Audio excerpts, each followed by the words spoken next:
Good morning. Today's hearing is focused on reviewing Dodd-Frank's real-world impact and its unintended consequences over the past 15 years.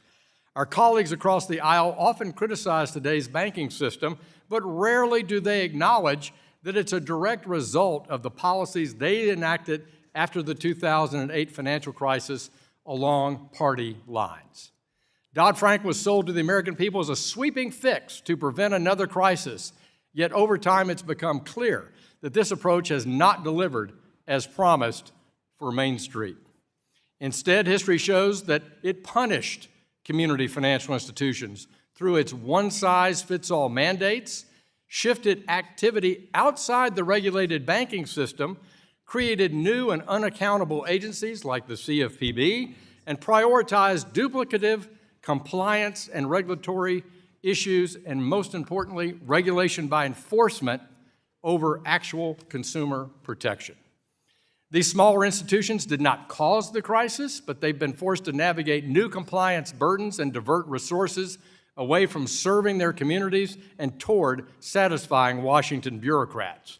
The law created new agencies like the CFPB, which has operated with unprecedented autonomy and minimal accountability to Congress or the American people. For 15 years, we've lived under the shadow of Dodd-Frank. This law didn't just reshape banking, it rewrote the rules for our capital markets. It handed the SEC sweeping new powers that have led to regulatory overreach, costly disclosure mandates, and mission creep into areas like corporate governance and executive compensation, areas historically governed by state law and protected by the business judgment rule. For 15 years, these policies have burdened the U.S. public companies while giving foreign competitors a leg up. Even worse, foreign private issuers were exempted from many of the most burdensome Dodd-Frank disclosure requirements.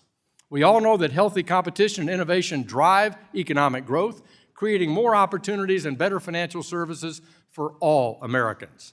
Instead of burdening institutions with excessive red tape, we should be empowering them to serve families, small businesses, and local communities. That includes small and mid-sized companies trying to raise capital or grow through public market access.